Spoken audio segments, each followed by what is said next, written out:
Hey legends, welcome to the Virtus Performance Podcast. This is week 33. Today I sat down with an amazing, incredible, inspiring lady, Pat Pedicini, who some of you would know as Katie Gray's amazing mother. We had a really honest chat about adventure and family and the importance of living in the moment. Pat's recently been diagnosed with Parkinson's, so she's had to kind of recheck the plans for the rest of her life and how she wants to live and how she wants to get the most out of it with her amazing family and amazing new granddaughter. So yeah, it was a really honest, open chat and something that I would definitely listen back to multiple times. I hope you guys enjoy it. If you do enjoy the podcast, do enjoy the stories, please rate, review, subscribe, all of that kind of stuff, and get around it.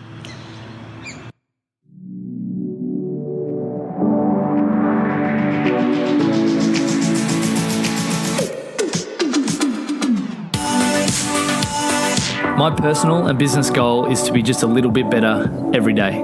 I believe everyone, especially normal people, have a story to tell. The Virtus podcast exists to help us all find small ways of consistent improvement by discussing the journey and experiences of each of our guests.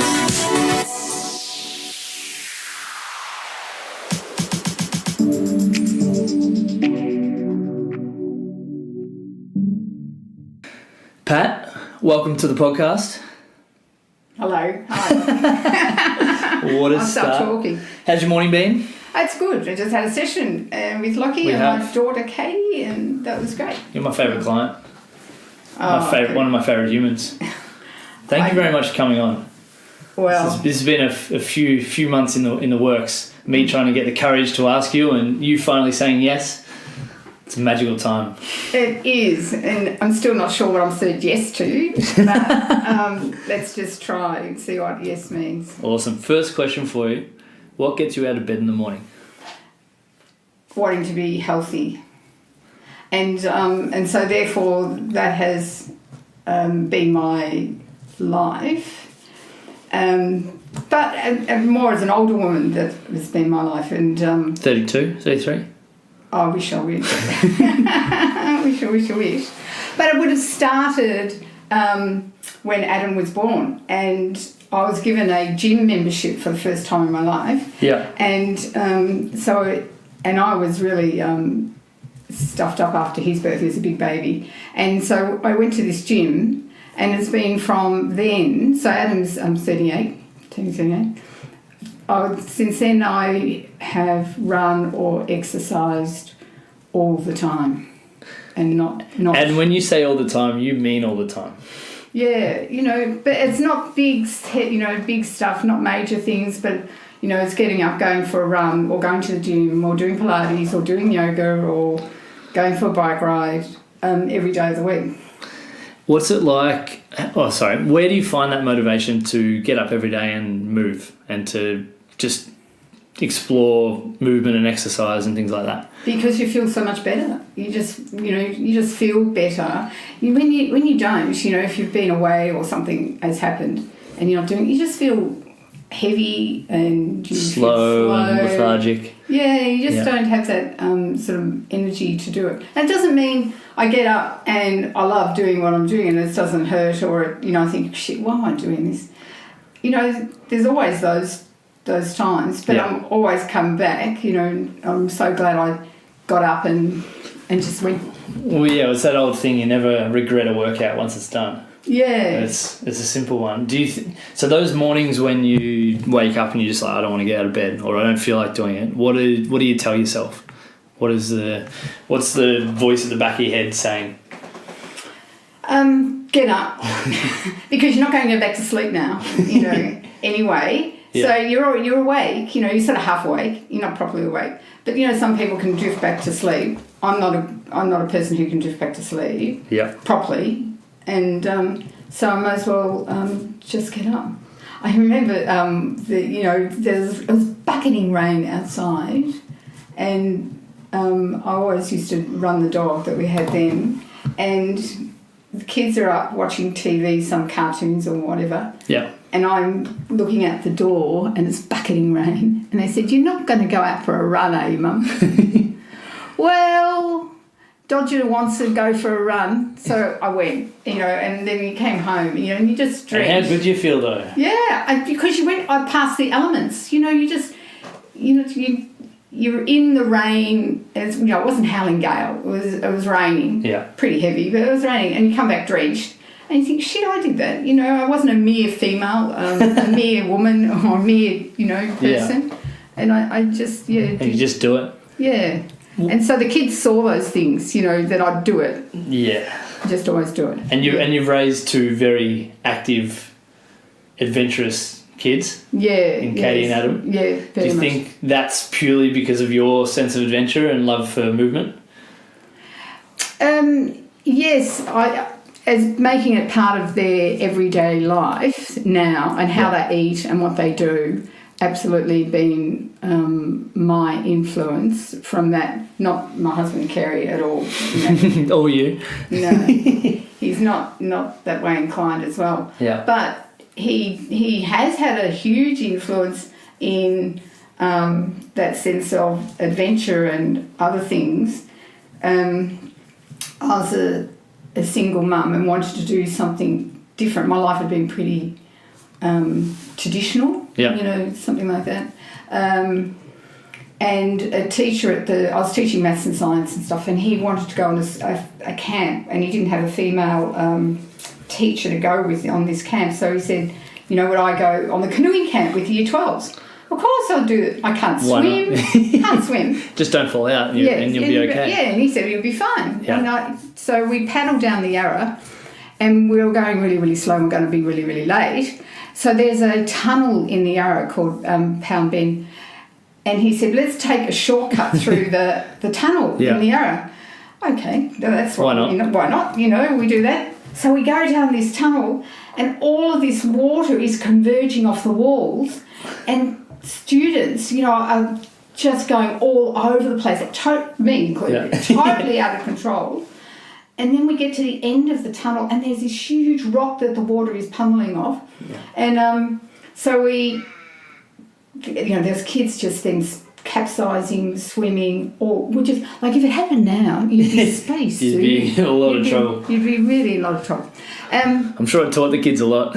It did, and me. And so this guy's name was Mick, and he said, "Oh, you did really well." And I probably did well keeping my calm. That was all, And he said, "Let's do this more often." And he put me on a training course to how to canoe. Awesome. Which is when I met Kerry, and he was an instructor, and then from that time on, I took up canoeing, whitewater paddling. Amazing. And I'm still a non-swimmer. And I'm totally freaked out to the top of say, a Mitchell Rapid, this huge, huge water, and I would be, freaking out, say sick, really sick, because I'd pushed myself much, much too far. But so I learned the love of adventure then, and going camping and being in the outdoors, and just, going places that I'd never been to before in Victoria and Australia. And that's what changed me. That's what gave me from being just an ordinary mum, who likes to be fit. Who likes to run and ride and stuff. To adventure. To adventure. And that's when that came in. And then I met other people, women, who were like-minded and that way. And so I had all these other role models. We still had, little Adam. Yeah. And he... And then when he was just in it, and he just did the same thing. So he grew up seeing adventure daily, as it was normal. Yes, that's right. Yeah. What kind of, I guess, role models and the people you surround yourself with? How did you seek out those people? How did you find them, and what drew you to, I guess, chasing down people who were doing crazy adventurous stuff like that? Yeah, I didn't see it crazy. I just saw it as adventurous. So there's a difference. I never saw it crazy. Kerry was a part of the canoe board, and instructing people on how to canoe. And so then I learnt to become an instructor and also teaching people how to canoe. Yeah. And it was just that community of people. And and even in our sailing that we do now, it's the community of people that you're mixing with that makes it. So it's not an individual seek out. Yeah.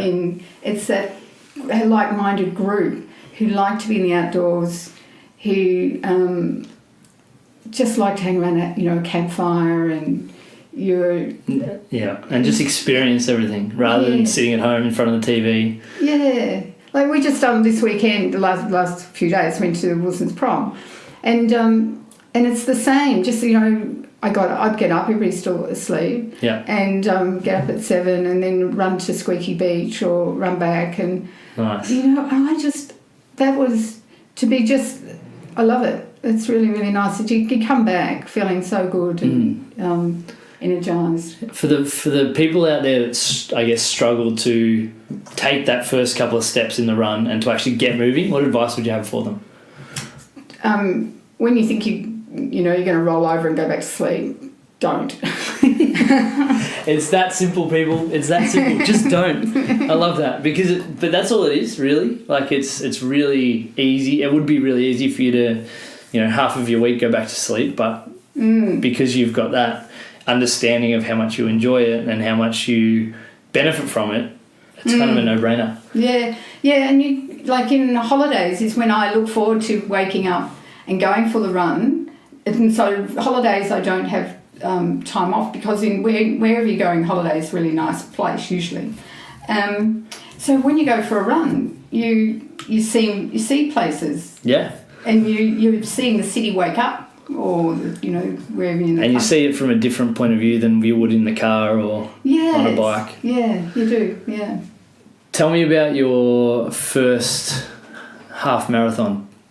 Oh, well, my first and only. First and only. Yeah. Well, that was Katie, just saying, you can. When was it? Oh, blah, blah, blah.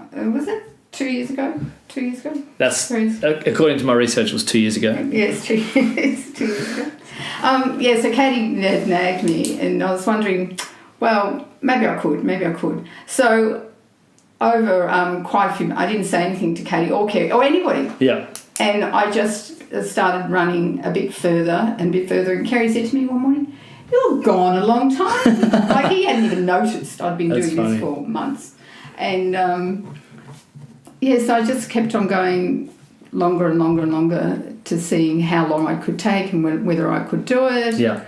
Before I said anything to anybody, because I don't normally compete. I've done fun runs and 10Ks and stuff, but not the half.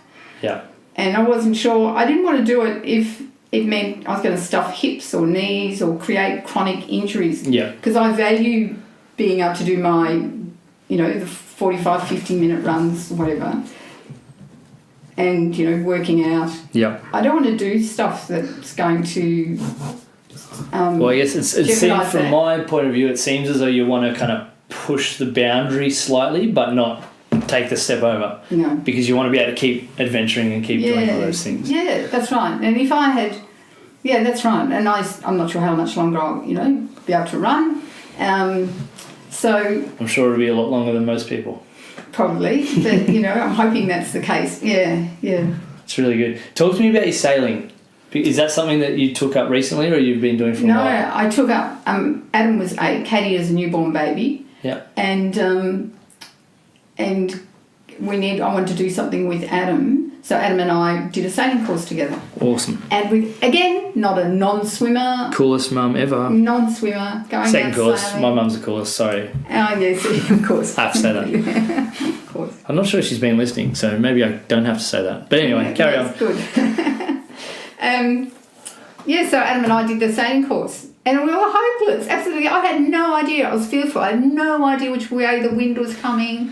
I had no That's not a normal thing for people to do. Just go, you know what? I want to start sailing. Well, Adam, and I wanted to do something with Adam. Yeah. Had a new baby. The baby was dominating all the time. And you wanted to give he was missing time out. to him. Yeah, he was missing out. Yeah. So that's why we got into sailing, and And that worked out really, it was good. Because, again, it's a community there. And I met heaps of kids that are the same and, playing and sailing and doing all of those sort of things. Yeah. You've done a little bit of competing with sailing of late. Yes.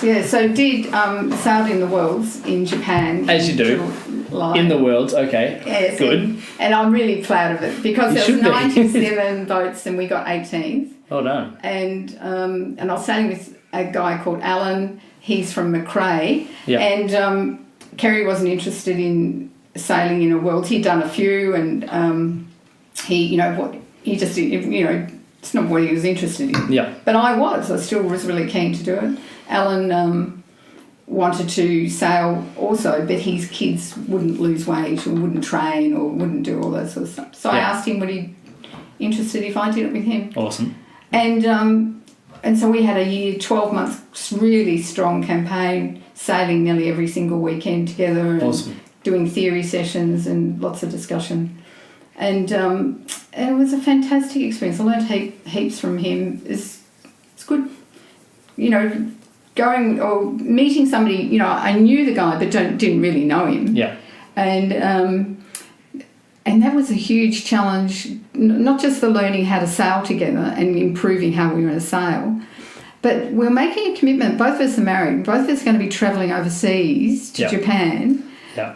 Yeah, how is this going to work? Spending a lot of time together. Making sure you're ticking all the boxes. Yeah. And coffee delivery, thank you, Mitchell. Good from you. It's like the second time in a row I've done that now. Yeah, I know. Hopefully you can keep it up. Thanks, mate. So his family wasn't happy. But that's kind of the really cool sense of adventure you got. Like you've just taken someone who you've only known or known slightly or known a little bit and spent 12 months with your campaign working towards achieving something pretty marvellous together. That's cool. Yeah, it was. And I need to give recognition to Kerry because there's not a lot of husbands who would be happy about that. Yeah. Good from him. Yeah. Very, very good. And all the other things that I've done, he's never said no or you can't do it or, whatever. What, I guess, has driven you or what is the reason why you've gone, yep, I want to do that? Is it just a... Well, I know all the... like the sailing, I always felt like I wanted to learn more. Because I started learning sailing when I was 36. Yeah. So I was, a non-sailor, absolutely non-sailor, non-swimmer. Yeah. So that was late. And the other, doing the walks of the world, was because I was talking to a guy and he said he had done this walk, Mount Kilimanjaro, and he'd done these others. And I said, this sounds really, really interesting. He said, yeah, one of my goals is to do all the major walks of the world. It's an amazing goal. It's an amazing goal. And I was just talking to him. And he said that, and that sparked my interest. That's what I want to do. That's what I'm going to do. And I felt I could do that because I've jumped all over the place here. But through canoeing, I met this most amazing woman, Gillian Wilde, and she's got an amazing adventure husband who's just over the top there, adventurous. But we had a lovely friendship together, and she was a really capable and done lots and lots of overnight hiking. So through her, she and I would started experiencing everything. Yeah, yes. What are the... I don't want to ask for one because I think there's probably lots of them. Yeah. But what are the five best walks you've ever done? Oh, 5. Give me 5. Oh, Kilimanjaro. Talk me through that story. Patagonia. Talk me through Kilimanjaro. We'll get to the other 4. Oh, Kilimanjaro. Well, we did Kilimanjaro because Adam was turning 30 and that was his birthday present. Awesome. To do the walk with him. That's pretty cool. What was the walk like? Because that's something I want to do. It's definitely on my list. Yeah. Well, do the whiskey one because they call it the whiskey because, you savour it and you go a bit slower. You just don't drink it down. You just do it slowly. And if you do that one, then you take more time and you acclimatise better. Yeah. How long did it take you? 8 days. 8 days. Awesome. And it was just like, I always shall remember the start. You know, we've got our pack on, you know, we're ready to go. And ahead of us, there's this huge group of people carrying stuff, tents and food, and that was all us. I just thought, I normally just carry a pack and go somewhere, and we've got this entourage of just people, and we start up this really steep hill, and there was you think, shit, this is going to be hard. We've only just started. What's this going to be like? Yeah. And then the first night, we're out there and the tents are set up and everything's there. They had carrying a portaloo for us, a canvas. So they had this canvas. They could have just had a little shovel. They could have had a little shovel. But then they said they can't because there's so many tourists on the route. Okay. It would, not be very long. It only takes a couple to stop following the rules to a T, and then... Yeah, and the number of people and the crap everywhere. But, so besides, that was just we had a tent, they had a card table, they had chairs, they had all this sort of stuff that we sort of needed for that, and that's why I had so many people. And you'd be used to the bare basics when you did your walks? That's right. Yeah. And so, they'd put up your tent, you didn't even have to put up your tent. That's that sort of part of it, I think, was a big part of the wow, this is another country, we're paying a lot of money so that they can work. But, and you feel, you've probably, I know I would, and I'm sure you'd probably feel the same, you'd feel almost guilty or bad that they're carrying stuff for you, but then you've got to kind of check back to the fact that you're paying for them and kind of driving their economy and allowing them to have work. So it'd be a tough one. It'd be kind of a mental dilemma, I think, for me. And some of them wearing city shoes, like city, city business shoes. Yeah. And not proper, here we've got all this proper gear, And they're just kicking around in whatever they can put on their feet. And then they're carrying all this heavy load on top of their, and we're struggling to carry, what we're carrying. Yeah. And, but the walk itself it was a bit cloudy, so we didn't have great vistas as well. Yeah. But it was just, there's lots of moonscape type walking, in the rocks, and I think always those walks are just, you have a rhythm. It's not meditation, but you get into the flow. You're just walking. It's almost a different mindset because you're not thinking about, whether you lock the door at home or what work you've got to do. You're really in the moment. Yes. But I like that because it's not meditation, because meditation's, I guess, a little bit different. It's almost like moving meditation. Yeah, you just sort of move along and you're going to get to the next spot and, and it's hard and your shoulders hurt or, things need to be readjusted or you're cold. Yeah. Shit, it's cold. It gets really cold up there. Yeah. All of those sort of things. But the memorable part of the walk is the actual climbing the mountain on them. And so we were walking with this... as it turned out, we were so fortunate. There was Adam and I and a British mum and her daughter. Awesome. And so the chances of that, but she was hopeless. The mum or the daughter? The mum. She was so slow. And not all mums are like you, mate. I was thinking you wouldn't go and do this walk if you hadn't done some training. And she talked about the training and it sounded like walking around just the streets. Yeah. So she was hopeless. So we went to bed early as soon as it got dark. Then they woke us at midnight. We packed our tent. We had some hot chocolate. And then we started walking for the summit. And they were going so slow. Is that so you can get up there for sunrise? Yes. Yeah. And so they're going so slow. I said, we're never going to get there if we go so bloody slow. But it was all part of doing it in climatising and doing this last bit to the summit. And so we're going up, and it is super, super steep in this part of it. And it's snowing.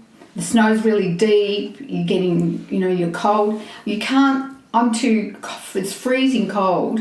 So they're even helping in taking off the gloves and putting some chocolate in our mouths, so that or food or doing us, and I was struggling, and there's one bit, you're just slipping. You'd go up one and you'd go down one. You just weren't going anywhere. Yeah, you're just really exhausted. How did you work through that? I guess altitude sickness and Adam was really good. He was like, "Come on, cheese! I'm the old cheese." Great nickname. Great, I like that. And said, "Go on, cheese! You can do it, cheese. Keep going." I said, "Give us a song, Adam. Sing us a song, then we can." So in this high altitude, then Adam's trying to sing a song and to keep us going, and it was just fun. That was really fun, and just the last part. Before, I don't know what time of day, night it was, before we go to the summit, they stopped us and they gave us some Red Bull. I think it was Red Bull, because it's got all the caffeine to get us to, get it. I like that. And it was the most disgusting drink. And within 10, 15 minutes, we're all vomiting up the Red Bull, because it just, it's just not what we wanted. We were doing okay before that. Yeah, just a little bit of water would have done that. Yeah, that's all it was, And so then we get to the top and the sun came up and it was amazing. It was just absolutely amazing. It was really, really good. That's cool. Really good. I think it's really important that you've kind of gone through all the struggles that you went through to get up there, because I think a lot of people sit at the bottom of the mountain and look up and then want to be at the top straight away, and then want to, whether it's a metaphor for life or business or work or relationships or whatever, everyone wants to kind of just go, bang, I'm at the top. Yeah. But I think there's a real beauty in just enjoying the journey and enjoying all the struggles that come with it. Yeah. Because if it was a train ride to the top or a tram ride to the top, you wouldn't enjoy it like you did. No, not at all. Yeah, because it would have just been, I'm here. It could be anywhere in the world as well. When you have to get on your two legs. And I would say the other thing, which we didn't realise had happened at the time, is to savour that moment and just be. We're busy taking photos, doing all that sort of stuff. And what we didn't do was spend enough time just being there, just being, and really reflect on that time. And now we know why. It's because they were hurrying us to get off the mountain. They said there was another storm coming through. We need to get off the mountain, but it wasn't really. They were really clever about getting the tourists, the next wave of walkers coming through. So that they can have it to themselves and then keep someone over. Yeah, I think that's really important. I try and make sure that whenever, and I haven't done anything as awesome as that yet. I'm going to South America next year, which I'll hopefully get a few of those awesome moments. But I try and sit down and just take a couple of breaths and just smile and enjoy it, because it's, especially when you put that work in it, it's a pretty amazing feeling. Yeah, it is really important. I think that's what, as I've got older, that's what I probably didn't do enough of. Just really, I enjoyed where I was and I enjoyed the process, but I didn't sort of say stop and just really, really reflect. Yeah, you've been go all the time. And you finish that, you get home and you're into the next, whatever thing that you needed to do. Yeah. But it's the walk down from the mountain, which I had no idea was going to happen, what it was. So you finish, it's, about 6 o'clock in the morning. Yeah. And then we walk then till 5 o'clock that afternoon. Just down, and we were walking a lot of the time through an old creek bed over rocks and boulders and rough, scrambly stuff. And we've started walking at midnight. So you've been walking for like 20 hours. Yeah, it's huge. And it was rough and horrible and hard and terrible. And this English woman, she just got further and further and further behind. Yeah. In the end, they had to pay some local villagers to take all her gear. Oh, really? And then two other people went up and had to get a torch, because now it was really, really late and it was in the dark, and she was just taking one step at a time. Yeah, that's pretty scary. Stuffed. But it's, kids, if you're about to go on a big hike, make sure you train.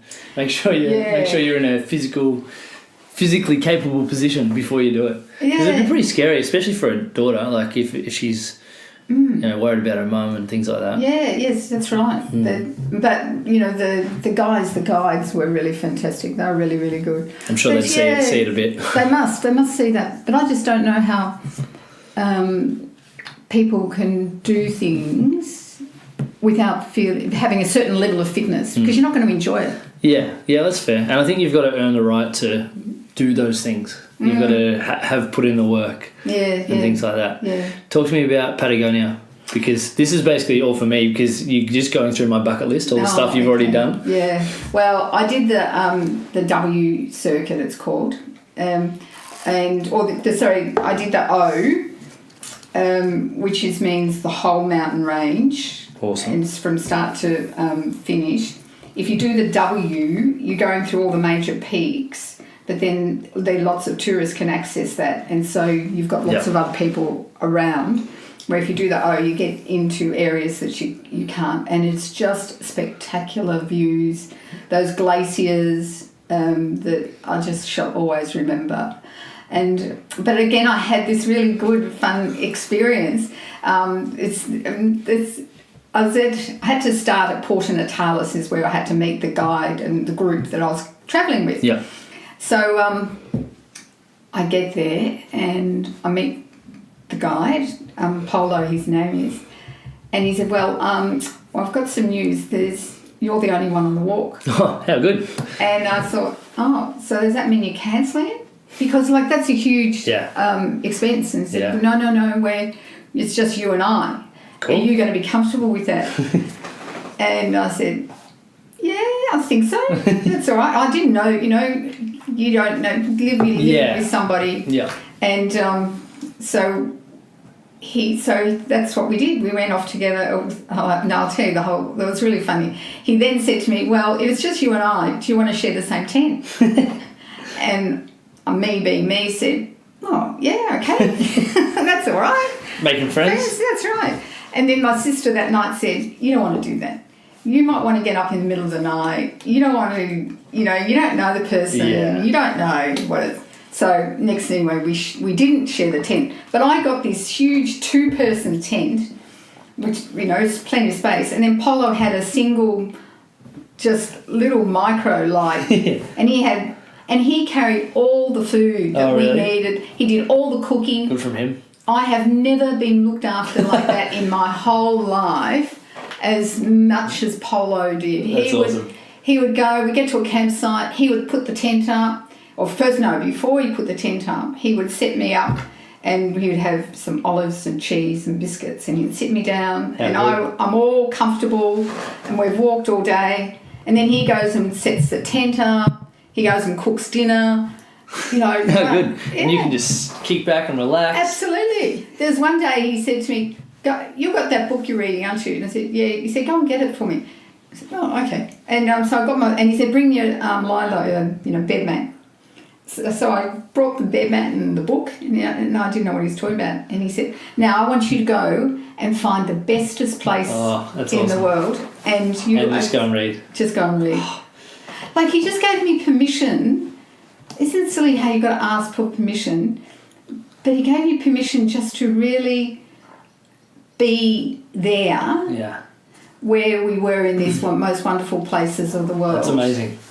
And I didn't have to think, I should start dinner or I should be helping. You could just be in that moment. Yeah, and I hadn't ever experienced that and I hadn't, realised, giving yourself permission. I'm always asking, feeling I should contribute, clean up, do whatever it is. Yeah, I get that. And not 100%. Really just be there.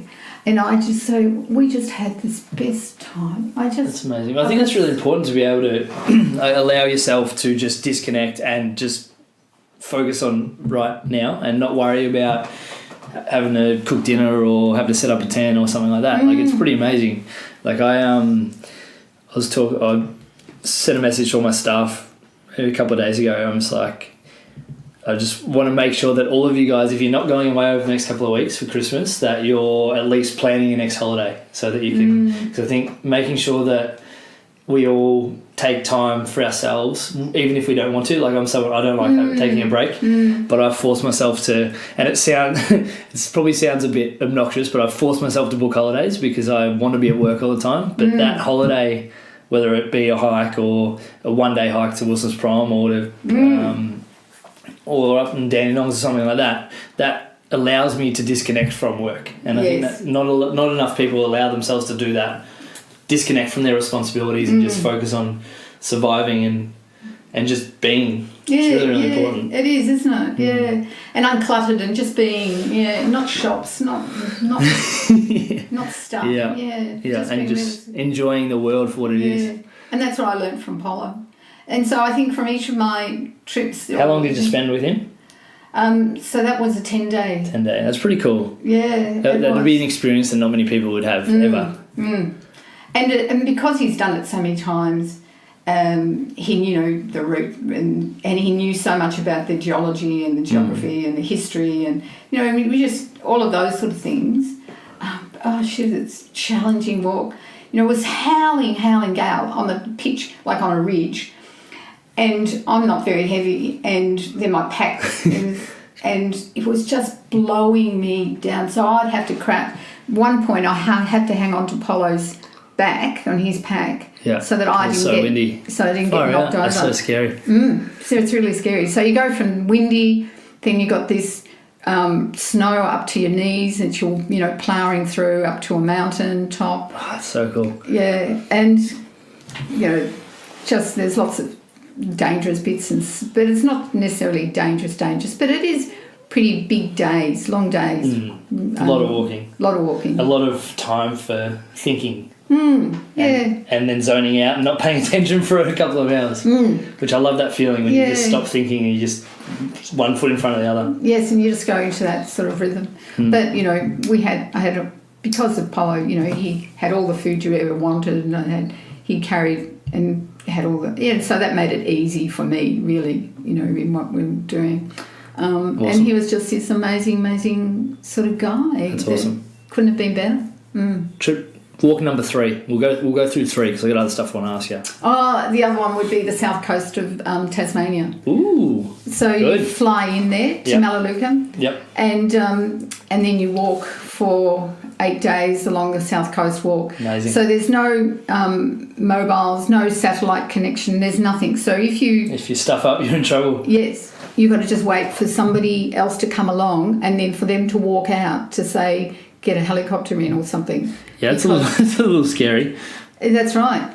And there was a couple of guys who were running it. They had started off at just before first light and were doing it in a whole day. And, they could have slipped so easily. Like, it's just really, really hard. There's one of the hardest part is a spot called the Iron Bounds. And you get up at about 5 and you start out.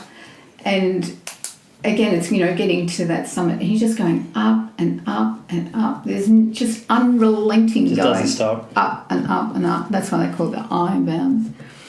And again, you get to the top and there's, whether it's raining or windy or... There's always going to be something that's not a perfect... You're not going to get your perfect view after you've done all that, walking. Yeah. But again, it's just being in that place, and I did this with the Gillian Wild, and I've never ever, that was my first big one, and doing it with Gillian. It's cool you're able to find that person to pull you along. And what I learned from her is that everybody else, you've been on walks when people get up early, get going, walk all day, and probably walk 15, 20 kilometres in the day, then they make camp, eat dinner, next day fall asleep. Yeah. Repeat. And so we didn't do that. Every second day we would have a half day off, and we both took books. Awesome. And we'd share the book. Ah, nice. So that you could talk about it. Yeah, we could talk. Oh, we didn't necessarily, but we had 2 books to read. So we had things, and we would have then a half day when we just lie on the river or beside the ocean or go for a swim or whatever we would. So again, we enjoyed being there, and that's what I learned from her, as but well. if you go all the time, you miss it. And I think that allowing yourself to stop, you remember why you're actually doing it in the first place, which is just to experience a different part of the world and treat yourself to something that you haven't done before. Yes, yeah. And it's a pretty simple thing, but it's hard to And like, I find it hard to stop and slow down when I'm hiking sometimes, but it's really important just to go, you know what? Stop, breathe, have lunch, enjoy this magnificent place you are. Yeah, and that's exactly right. Like you've done all that planning to get there, to fly in, which it sounds, you're flying in to start a walk. That sounds really good. It does. And the first time I heard that, I thought, oh, that's really good. That's what I want to do. So that was, for that reason, it was tough walk. It was a heavy walk, but we had these beautiful moments when we just there. And so if you haven't ever done the South Coast walk and the isolation of it, and it's on the list now. Do that. It's really, really good. My list is getting bigger quicker than I can tick things off, but it's okay. That's okay. What about Spain? Oh yeah, I didn't mention that one. Yeah, I've been told to ask you about Spain. Oh yeah. Did it by yourself? Yes, I did it by myself.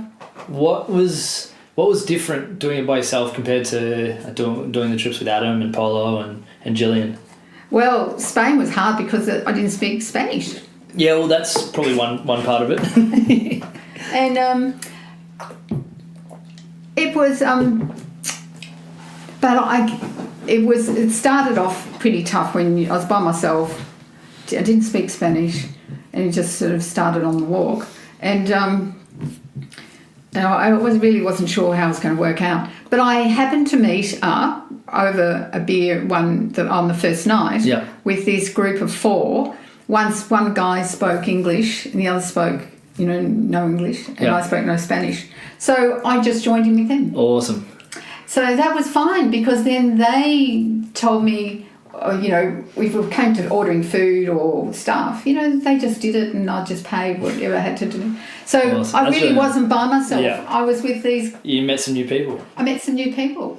And then we had this, really good time, and it was great. If I hadn't had met them and had to struggle with the language and what I was doing, I think it wouldn't have been nearly so much fun. But you might have met someone else, or you might have met someone else. Yeah, like met another group or did something else. And that's the thing. Like, I've never travelled solo.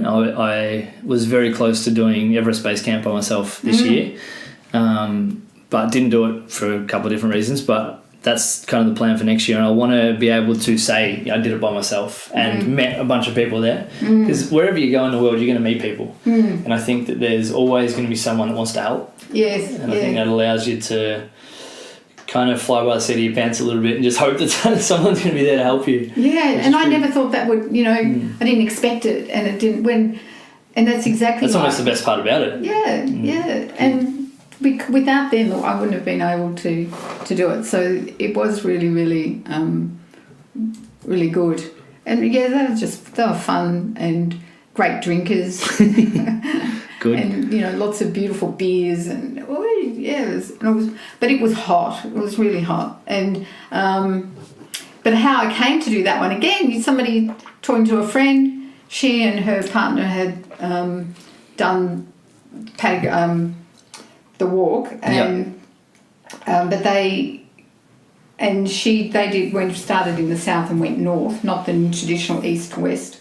And she said it was better because it wasn't as touristy, and that would be my attraction to doing that. But the disadvantage of that is that there wasn't many places to stay, and so you had to walk the 20 or 25 kilometres every day to get to your next. So you had to load up and leave early and get in late and have big days. That's really cool. If you said before that not much of the stuff you've done is crazy, what is the craziest thing you've ever done? Oh, I think going whitewater paddling when I'm a non-swimmer. Yeah, well, that's fair. And I'm not very good. And I'm not a very good paddler. I would capsize and, I couldn't roll up and, and so Kara's, there's lots of times I put myself in lots of danger, and so that is going whitewater paddling, not being a swimmer. Yeah, that's pretty scary. It's pretty scary. Even sailing is not nearly as scary because there's usually somebody else around, and they can pull you out of the water and all that sort of stuff. Yeah. So you don't really. But then whitewater stuff's pretty hectic. Can get pretty hairy. Very, very, very. Have you had any close calls? Oh yeah, yes, yeah. So, I'd capsized, had gone down a few rapids, just bouncing down them. But anyway, Kerry, all the other people that were there, got me out and pulled me out. And I don't remember all of them, but there were lots of times, that I did it. Yeah. I'm sure there were plenty. Now, you've recently had a little addition to your family. Yes, little Sequoia. Yeah. How old is she now? It's 3 months. Awesome. What's it like being a grandma? Being the world's fittest grandma? Yeah. Well, I've got to stay fit because I'm going to walk and run with her. I'm going to do things with her. I don't want parents around. I want to inspire her so she remembers. She remembers me as a fit, strong woman. So I'm sure she will. Obviously, for people on the podcast, I've just been diagnosed with Parkinson. Pretty recent, yeah? Yeah, and so here I am, running, bloody fit, do everything, that you're going to... Well, you called me 2 weeks ago and said, hey, I can't train today. What am I doing? You're doing the great big bike ride. Yeah, that's right. As you do. Yeah. That was pretty cool. Yeah, it was, wasn't it? Yeah, so... Yeah, I haven't given up. But, my little Sequoia, she is I always thought grandparents who were besotted by their child were, get real. It's not... But you understand it now, right? I understand it. And she gives me joy where I'm struggling to find joy. Yeah. And she gives me joy. And, but, yeah, she's going to be a lovely, beautiful, gorgeous woman. She certainly will be. She'll be independent and capable, and she's got a pretty amazing tribe around her. She has, hasn't she? Some adventurous humans. Yes. I think she's going to experience more in the next 10 years than most people will in their entire lives. Yeah, so she's been on 4 flights, come from LA. She's in Sydney now. She'll been on the beach. Jet setting. Yes, yeah, and we've taken her swimming. She's been taken to the beach. Oh, she's just been everywhere. Yeah, so she's absolute joy. It's awesome. just the joy of and seeing Adam and Jane, such gorgeous parents. Yeah. Just being beautiful parents, and it gives me a lot of joy about how I've raised Adam, and then he's found this partner who he just loves to death, and she's the most wonderful woman. All of that, I think there's a time in your life when, we're talking about reflecting on the mountain. Yeah.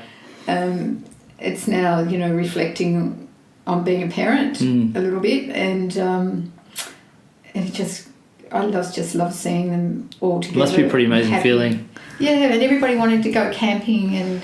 Yeah, well, I think that's something that not a lot of families can do, just take a week and spend it together. Like Wilson's Prom, pretty amazing part of the world. Yeah. And you guys were able to experience all that together. And wanted, we all want it. We just love, that's what we love doing together. And that comes from you and your sense of adventure, because you've instilled that into Adam and Katie. Yeah. And, to go camping is much better than, going motelling or, some resort or any, 100%. All of those sort of things. Yeah. And you can run ride on the Tidal River campgrounds. Yeah, and I did that as a child too. That's where we went. I was one of 7. Yeah. And that's where we went camping heaps and heaps and heaps. So it brings back lots of gorgeous memories. Yeah. Yeah, that's pretty cool. So did you have a big chunk of your life, you obviously grew up camping and doing those kind of things, where you just didn't do that stuff, or you still kept doing that throughout your life?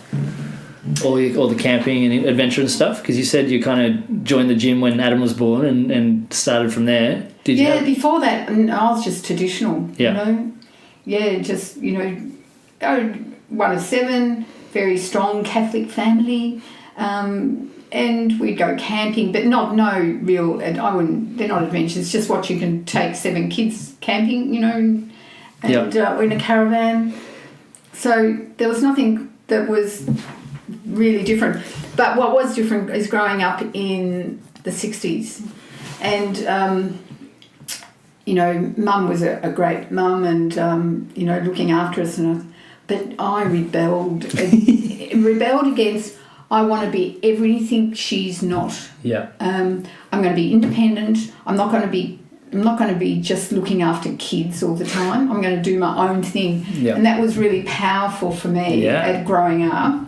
Not my brothers and sisters, they didn't have that, but I was second eldest, and I was determined to be different. I was not going to be the same old looking after being a parent. Yeah.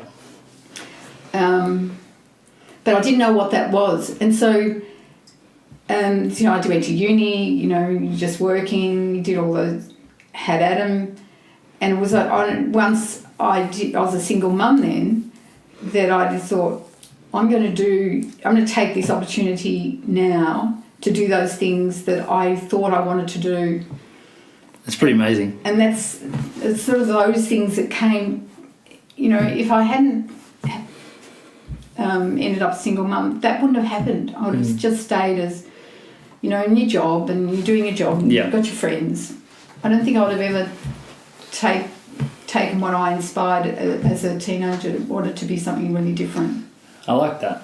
And it's cool that you're able to identify that now, like you said, reflecting on everything, and it kind of sets you up to keep experiencing everything like you have been. Because like from my point of view, you certainly inspire me to do all of this amazing, fun, adventurous stuff. I'm sitting here, I'm just like, I just want to book my next trip, even though I'm going to Tassie next week. I do a couple of little hikes. They're pretty cool. That's right. And you know, it doesn't have to be, you know, one a year, or not even one a year. Just when you can. But you know, you plan it. You know, the big things. Maybe with work, you can only do it once every second year. You know. Nah, mate, I'm going like 3 times a year. Yeah. I've tried to anyway, but I think that's. Like a lot of people, and I've found this, say they want to do certain things and then don't actually take the steps to do it. I try and, if I say I want to do something, try and book that holiday. So then I've got to go, well, I've got 3 months to figure out how it's going to work, money-wise and time-wise, and how I'm going to get away from work and things like that. And I think that's allowed me, like I've got 4 holidays booked for next year without, like before I've even thought about it. Good. So. And you're going to do those things that you love. Yeah, exactly. And I like how it's going to work, not sure yet, but I'm going to... But they work out. Yeah, it always works out. It does. You know, like all the things I've done, you know, eventually it works out. You know, you just, once you've made that commitment, you'll be there. Yeah, and you can kind of move heaven and earth to make sure it works really well. You just need your bucket list of, you know, which walk or where are you going. You know, you have New Zealand's gorgeous, you know, all Did those that places. This year. Yeah. New Zealand and Hawaii, ticked those 2 off this year. It's a pretty amazing place. We spent on the crazy and exciting thing. We walked up one of the mountains adjacent to Mount Cook and stayed like we hadn't planned it, so we had like runners and things like that, and it was snowing and we got to the top and we stayed in a little hut, like just slept on the boards because we didn't have a bed, but it was an amazing experience, and because we wanted it was awesome, it was amazing. And like the moon was out, stars were out, we're sitting there, me and Reese, and just looking out at the glaciers and going, this is incredible, this is amazing. And that's something that we just went, yeah, let's do it, let's experience it. And that's what you've done over and over again. What are the things you want to achieve now? What's next? Because I'm sure it's going to be pretty incredible. Well, probably that's... I haven't got a what next, and that's probably... But that's okay. I had, you know, was going to be in New Zealand, a bike ride on the rail trails in New Zealand. Awesome. Just with some friends, but I'm not sure now how much I'm allowed to push or can push my body or should push my body. That's what that's the hard bit. Yeah. And if I burn up all this energy, do I make my desert, you know, I don't want Parkinson to define me, but I really don't know that. It's going to be a big learning curve, I guess. Yeah, well, I don't know, because like even Katie, you know, she was suggesting, you know, us doing this podcast, and she's really proud of the things I've done. You know, she should be. And you know, not just doing something really different. And you know, that is who I am as well. Definitely. Well, I'm struggling with this. That's I'm okay. sort of saying where I'm heading is that this is what it makes me the saddest part of having Parkinson is not potentially being able to have those goals and have those physical challenges and doing things that I might, you know, really want to do. Yeah. And I don't want to be ordinary. And Please, you're never going to be ordinary. I know, but I know that, you know, and I won't let that happen to me, but I'm worried that that's what will happen because I don't know how quickly this will progress. Yeah, and I think it's just for you, it seems as though you're getting you're doing all your research and you're trying things and you're talking to people and you're actually allowing yourself to experience what you're experiencing, and you're not kind of going, nah, it's not happening, I'm just going to keep smashing myself. But at the same time, you're in a really cool, I think you're in a really good mindset of, you know, I'm just going to deal with it as it comes. And it might mean that you can't do a lot of the things that you want to do, but it might mean that you can do a lot of other stuff that you realise you want to do, and the goalposts just move. Yeah. Which is... It's probably accepting that. It's accepting that, you know, the goalposts are moved. Yeah, and there's going to be some days where you don't accept it and some days you do, and yeah, I want to go on a walk with you one day. We should book something awesome. Yeah. Well, there's some, you know, again, New Zealand's quite manageable to do that. It's pretty close. And it's pretty close, and you know, we've got great places to go, and you've got the huts to stay in, and all that sort of stuff. Yeah. Even stuff around Victoria. It's crazy how much stuff we've got in our backyard. Yeah, like I'd love to do. I haven't been to the Grampians in ages and ages. Yeah, I haven't been for a few years. We were trying to go. We were trying to go a few months ago, but it was one of the busy weekends and not a chance. Would have been 1,000 people there. Yeah. Yes, I went one time. There's a story while I was there by myself doing it, and I'd left the sleeping mat and my sleeping bag at home. As you do, yeah. So probably the two things you need the most. That's right. Except for shoes. So I just got newspaper and I went to the op shop and got a blanket, and that's what I slept on. I love that. That's amazing. I thought, why am I doing this? Did you have a good sleep? Not really. No. But it was an experience? Yeah, it was an experience. And you can tell the story now? Yeah, that's right. And you do it. Hey, there was this one time I slept on newspaper. So that's when you sometimes are really emotional. You just leave home, pack your bags, and not really think about what you're packing. Yeah. That's pretty cool. You've got two pretty amazing kids, right? Yeah, I have. I'm the best. What was it like watching them both do their first Ironman together? Oh. Scary? Yeah. Yeah, nerve-wracking? You know, scary in that I just hope they don't stuff their bodies. You know, that's, you know, as a mum, that's all you... but so proud of the effort that it took to get there. And then to execute on the day. Get it done. That mental capacity to overcome that. It's far from an ordinary feat. It's pretty crazy. Like, people look at a marathon and be like, wow, that's incredible. And then add a marathon in the water and a marathon on the bike, and it's pretty hectic. It is, you know. So I'm very proud of what they're doing, but I just think to do Ironman is so tough, and it just takes so much out of their body. Yeah. I think it's not something that you can consistently do over and over and over again and not have to pay it back somehow. Yeah, that's probably how I feel about it.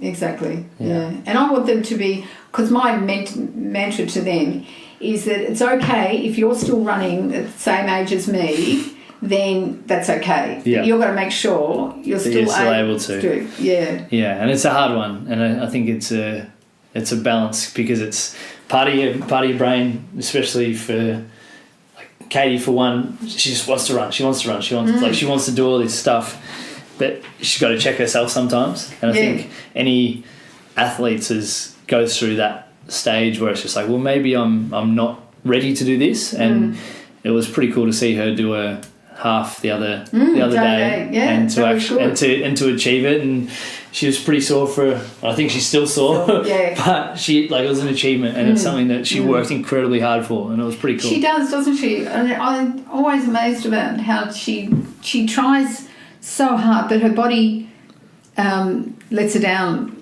It does, yeah. I'm not sure. Just it's her body, and everybody's got something different that has happened. But she does. She keeps pushing through and wanting to. Pretty inspiring. Very inspiring human. And I guess I get my Monday mornings of late have been you and Katie at 7 a.m. for an hour. It's a good way to start the week.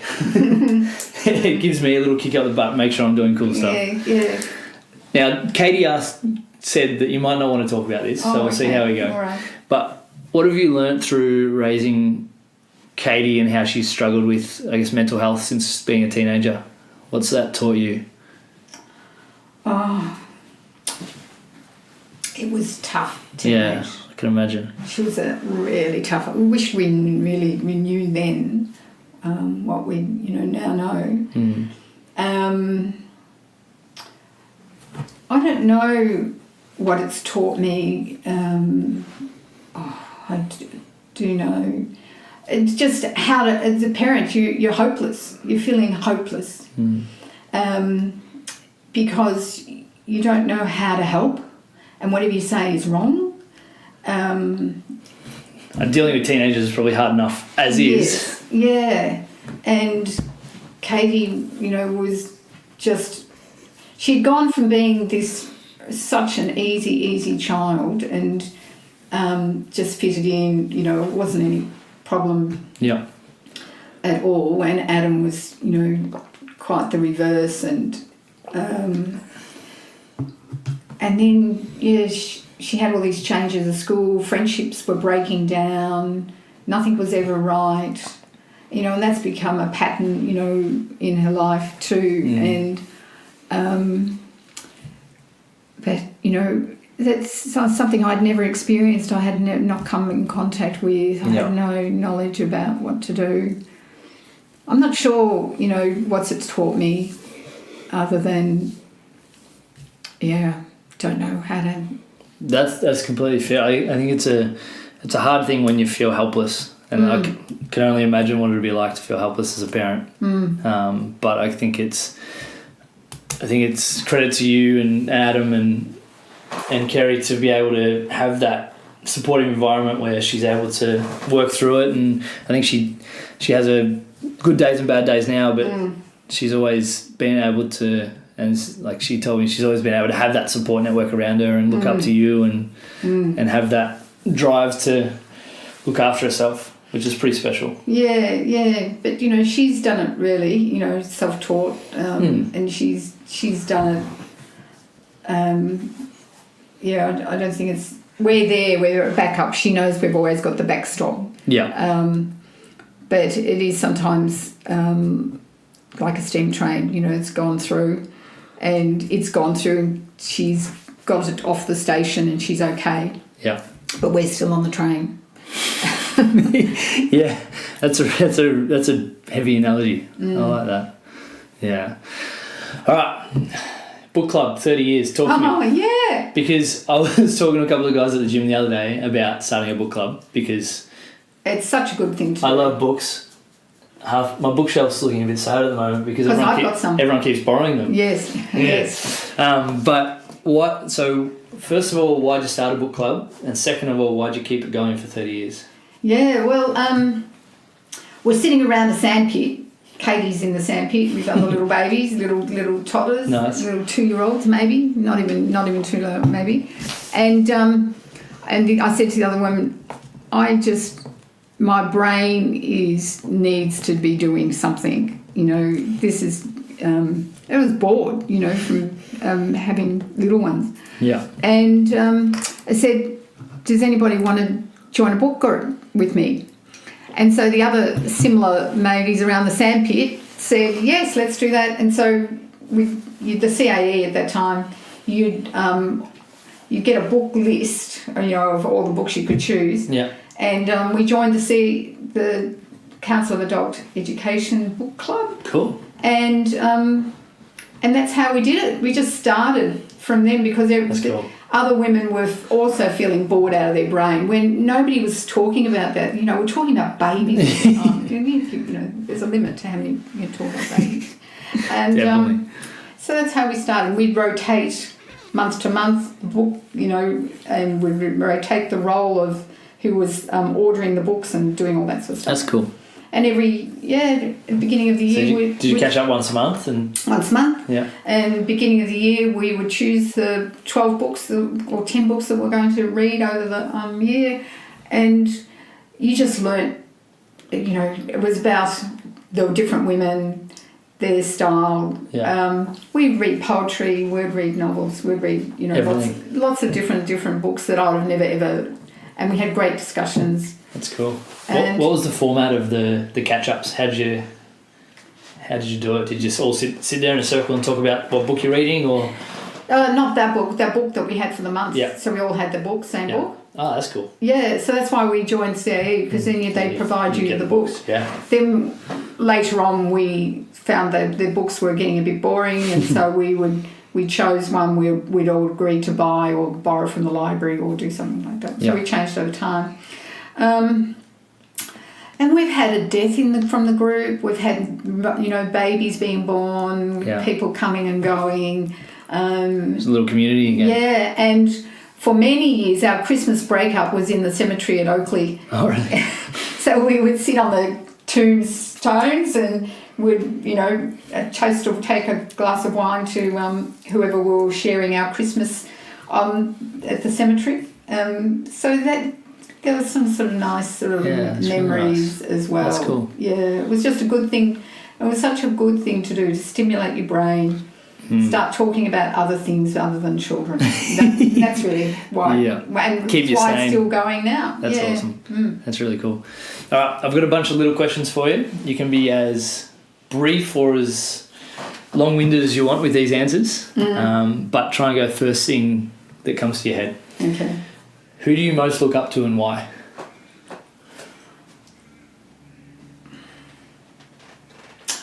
Probably Gillian Wilde. Awesome.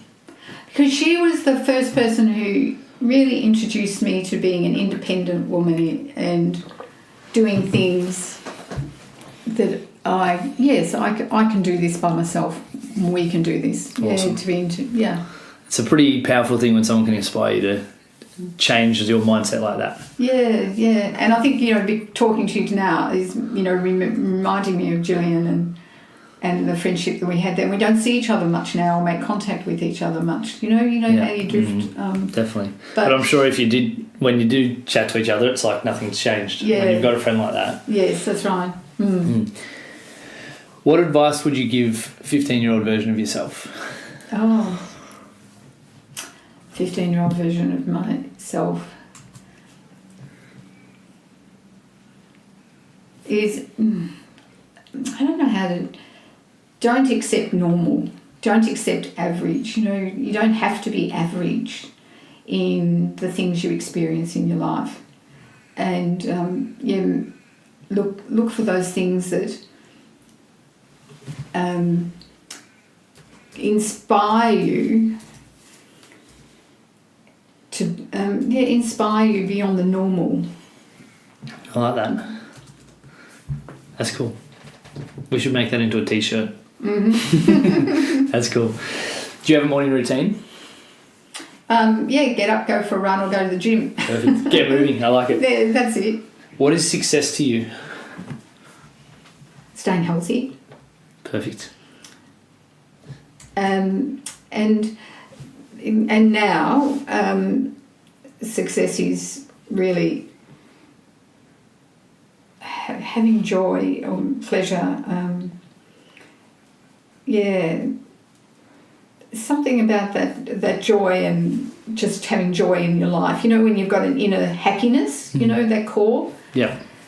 So it's becoming more centralised. It's more of a Buddhist sort of thing. Just being happy with being where you are, even if there's bad stuff happening. It's being okay with where you're at. Yes, and if I can manage that, then I think I've been successful. Good, really good. What are you most proud of? Oh, my family. Good, great answer. Have you had a defining moment?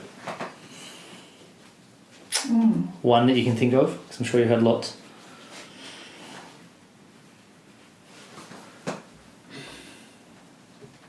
I can't say I've had a defining moment. No, I can't say. Hey, your answer could be no, mate. It's your answers. Yeah, I don't think there's a defining moment. Other than, those times when like when I went whitewater paddling for the first time. Yeah. But that's probably a defining moment in that I realised I want to do this sort of stuff. I want to be out there. I want to be something that's a bit different. That's cool.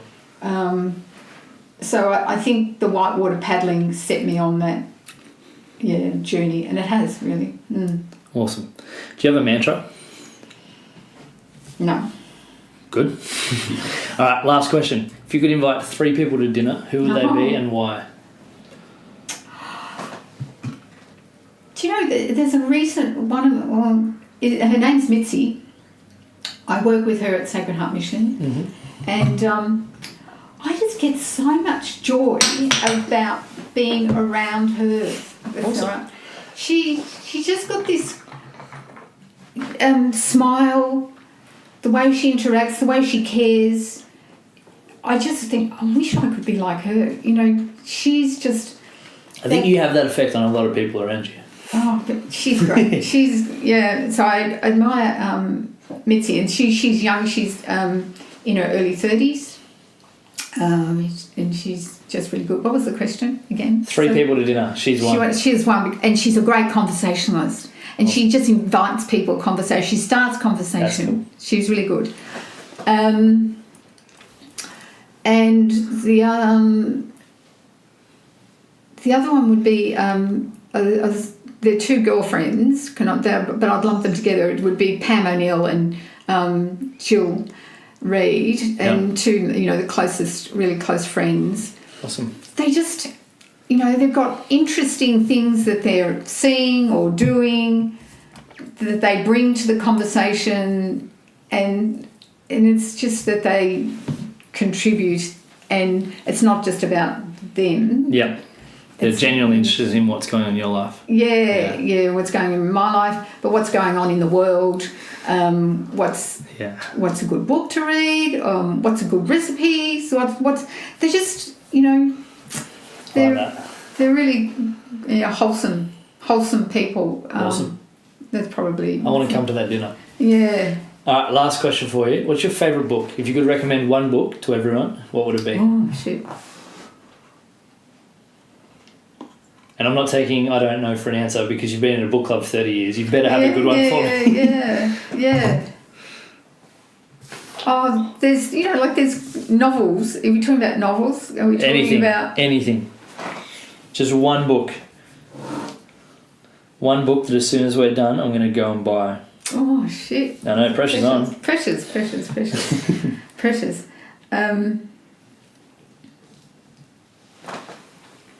Now, this one has been around, but the 7 Habits, Covey's book, 7 Habits, you probably read it. Haven't read it. Well, that's pretty bit ancient for you. That's all right. I love ancient books. And it's just that it's your philosophy of what are the habits, what are the things that you need to help understand yourself, but also how you connect with other people.